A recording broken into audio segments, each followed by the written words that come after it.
നമസ്കാരം. ആ വിധി ഇങ്ങനെ വായിച്ചു തുടങ്ങാം. 18ാമത്തെ പോയിന്റ് മുതൽ വായിക്കുന്നതാണ് അഭികാമ്യം എന്ന് തോന്നുന്നു. PW1 ആണ് ഇര. പ്രതി ആരോപിക്കപ്പെടുന്ന ലൈംഗികാതിക്രമത്തെക്കുറിച്ച് അവർ വിശദമായ മൊഴി നൽകി. പ്രതിഭാഗം അഭിഭാഷകൻ അവരെ വിസ്തരിക്കുകയുണ്ടായി. ഈ വിസ്താരത്തിനിടയിൽ മൊഴിയിലെ പ്രധാനപ്പെട്ട പല വൈരുദ്ധ്യങ്ങളും വിട്ടുപോയ ചില കാര്യങ്ങളും പുറത്തു കൊണ്ടുവരാൻ അദ്ദേഹത്തിന് സാധിച്ചു. ഇരയായ PW1ൻ്റെ മൊഴി പ്രാഥമികമായി പരിശോധിച്ചതിൽ നിന്നും ആരോപിക്കപ്പെടുന്ന ലൈംഗികാതിക്രമത്തെക്കുറിച്ച് അവർ നൽകിയ വിവരണം സ്ഥിരതയില്ലാത്തതും അതിശയോക്തി കലർന്നതും പിന്നീട് മെച്ചപ്പെടുത്തിയതും അവിശ്വസനീയമായതുമാണ് എന്ന് ഞങ്ങൾക്ക് തോന്നുന്നു. സംഭവസ്ഥലമായ സ്കൂൾ ടോയ്ലറ്റ് ക്ലാസ് മുറികൾക്ക് സമീപമാണ് എന്നത് ശ്രദ്ധേയമായ കാര്യമാണ്. ചെറിയൊരു സ്ഥലത്താണ് സ്കൂൾ സ്ഥിതി ചെയ്യുന്നത് എന്നതും പ്രത്യേകം ശ്രദ്ധിക്കേണ്ടതുണ്ട്. Point number 19. PW9 ആയ വസുമതിയാണ് ഇരയെ ആദ്യം പരിശോധിക്കുകയും പ്രിസ്ക്രിപ്ഷൻ എഴുതുകയും ചെയ്തിരിക്കുന്നത്. എന്നാൽ ആ സമയത്ത് അസ്വാഭാവികമായി ഒന്നും രേഖപ്പെടുത്തിയതായി കാണുന്നില്ല. PW8 ആയ ഡോക്ടർ പൂർണിമ പ്രഭു ഇരയെ പരിശോധിക്കുകയും റിപ്പോർട്ട് നൽകുകയും ചെയ്തു. ഈ റിപ്പോർട്ടിൽ ഇരയുടെ സ്വകാര്യ ഭാഗത്ത് ചില മാറ്റങ്ങൾ ഉള്ളതായി രേഖപ്പെടുത്തിയിട്ടുണ്ട്. ഫംഗസ് ബാധ മൂലമുണ്ടാകുന്ന ചൊറിച്ചിലിനിടെ വിരൽ കൊണ്ട് മാന്തിയത് മൂലമാകാം ഇതെന്ന് അവർ അഭിപ്രായപ്പെടുകയുണ്ടായി. പാലത്തായി പീഡനക്കേസ് പ്രതി പത്മരാജന്റെ അപ്പീൽ ഫയൽ സ്വീകരിച്ചുകൊണ്ട് ജാമ്യം നൽകിക്കൊണ്ടുള്ള ഉത്തരവിലാണ് കോടതിയുടെ സുപ്രധാനമായ ഈ നിരീക്ഷണങ്ങളുള്ളത്. ആ വിധി അവസാനിക്കുന്നത് ഇങ്ങനെയാണ്. ഈ അപ്പീലിൽ പ്രതിക്കനുകൂലമായ ശക്തമായ വാദങ്ങളുണ്ടെന്നും അദ്ദേഹം ഉന്നയിച്ച കാരണങ്ങൾ ഗൗരവമേറിയതാണെന്നും ഞങ്ങൾ വിലയിരുത്തുന്നു. താൻ നിരപരാധിയാണെന്ന പ്രതിയുടെ വാദത്തിൻ്റെ സാധൂകരണത്തിന് അന്തിമമായ ഒരു നിഗമനത്തിൽ എത്തുന്നത് അകാലികമാണ്. എങ്കിലും വാദിക്കാൻ സാധ്യതയുള്ള ഒരു കേസ് പ്രതിക്കുണ്ടെന്ന് ഞങ്ങൾക്ക് ബോധ്യപ്പെട്ടിട്ടുണ്ട് എന്നും കോടതി പറയുന്നു. പ്രതിഭാഗത്തെയും പ്രോസിക്യൂഷനെയും വിശദമായി കേട്ട ശേഷമാണ് കോടതി വിധി പുറപ്പെടുവിച്ചത്. എന്നാൽ വിധി വായിക്കുമ്പോൾ പ്രതിഭാഗത്തിൻ്റെ വാദങ്ങളെ ഖണ്ഡിക്കുവാൻ പ്രോസിക്യൂഷന് കഴിഞ്ഞില്ല എന്നാണ് വ്യക്തമാകുന്നത്.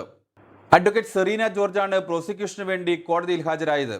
കഴിഞ്ഞ തദ്ദേശ തെരഞ്ഞെടുപ്പിൽ കൊച്ചി കോർപ്പറേഷനിലെ UDF സ്ഥാനാർത്ഥിയായിരുന്നു ഇവരെന്ന് ഇതിനോടകം തന്നെ പ്രതിപക്ഷം ആരോപണം ഉന്നയിച്ചിട്ടുണ്ട്.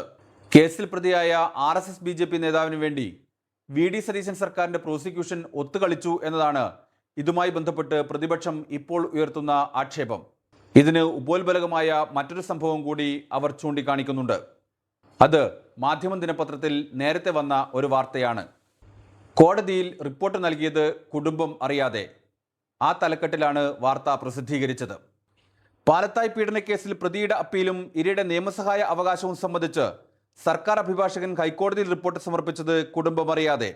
പ്രതിയുടെ അപ്പീലിൽ എന്തെങ്കിലും ഉത്തരവ് പുറപ്പെടുവിക്കും മുമ്പ് ഇരയുടെ വാദം കൂടി കേൾക്കേണ്ടതുണ്ട് എന്ന് ചൂണ്ടിക്കാട്ടി ജൂലൈ 23-നാണ് ഹൈക്കോടതി സുപ്രധാനമായ ചില നിർദ്ദേശങ്ങൾ മുന്നോട്ട് വെച്ചത്. പ്രതിയുടെ അപ്പീൽ സംബന്ധിച്ച വിവരങ്ങൾ കൃത്യമായി കുട്ടിയെ അറിയിക്കണമെന്നും ഒരു വനിതാ പോലീസ് ഓഫീസർ സാധാരണ വസ്ത്രത്തിൽ തന്നെ വീട്ടിലെത്തി കാര്യങ്ങൾ വിശദീകരിക്കണമെന്നും കോടതി ഉത്തരവിൽ ഉണ്ടായിരുന്നു. എന്നാൽ അതൊന്നും പാലിക്കപ്പെട്ടിട്ടില്ലെന്ന് കുടുംബം ചൂണ്ടിക്കാട്ടുന്നു എന്നാണ് റിപ്പോർട്ടിൽ പറയുന്നത്.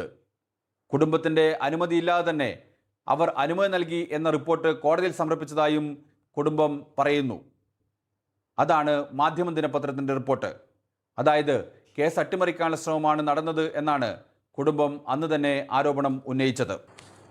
ഈ കേസിൽ തലശ്ശേരി അതിവേഗ കോടതിയിലായിരുന്നു വിചാരണ നടന്നത്. പോക്സോ കൂടി ഉൾപ്പെട്ട കേസെന്ന നിലയിൽ ശ്രദ്ധേയമായ ഒരു കേസായി ഇതിനെ വിലയിരുത്തപ്പെട്ടിരുന്നു. മാത്രവുമല്ല, സംസ്ഥാനത്ത് ഏറെ രാഷ്ട്രീയ വിവാദമുണ്ടാക്കിയ കേസായിരുന്നു ഈ കേസ്. 14/11/2025 ഈ കേസിലെ വിധി പ്രസ്താവിച്ചത്. ഈ കേസിൻ്റെ വിചാരണ വേളയിൽ പ്രതിഭാഗം ഉന്നയിച്ച അതേ ആക്ഷേപങ്ങൾ തന്നെയാണ് ഇപ്പോൾ ഹൈക്കോടതിയിലും ഉന്നയിച്ചിരിക്കുന്നത്. വിചാരണ കോടതിയിൽ പ്രതിഭാഗത്തിൻ്റെ വാദങ്ങളെ ഖണ്ഡിക്കാൻ പ്രോസിക്യൂഷന് കഴിഞ്ഞു. എന്നാൽ ഹൈക്കോടതിയിൽ പ്രാഥമിക വാദത്തിൽ അതിന് കഴിഞ്ഞില്ല എന്ന് വേണം കരുതാൻ. നേരത്തെ RSSൻ്റെ ഭൗതികാചാര്യ TG മോഹൻദാസിനെതിരായ കേസിലും പ്രോസിക്യൂഷൻ പരാജയപ്പെട്ടതിനെ തുടർന്ന് ജാമ്യം ലഭിക്കുന്ന സാഹചര്യമുണ്ടായിരുന്നു. RSS നേതാക്കൾ പ്രതികളായ കേസുകളിൽ പ്രോസിക്യൂഷന്റെ പരാജയം തുടർക്കഥയാകുന്നു എന്നാണ് പ്രതിപക്ഷത്തിൻ്റെ ആരോപണം.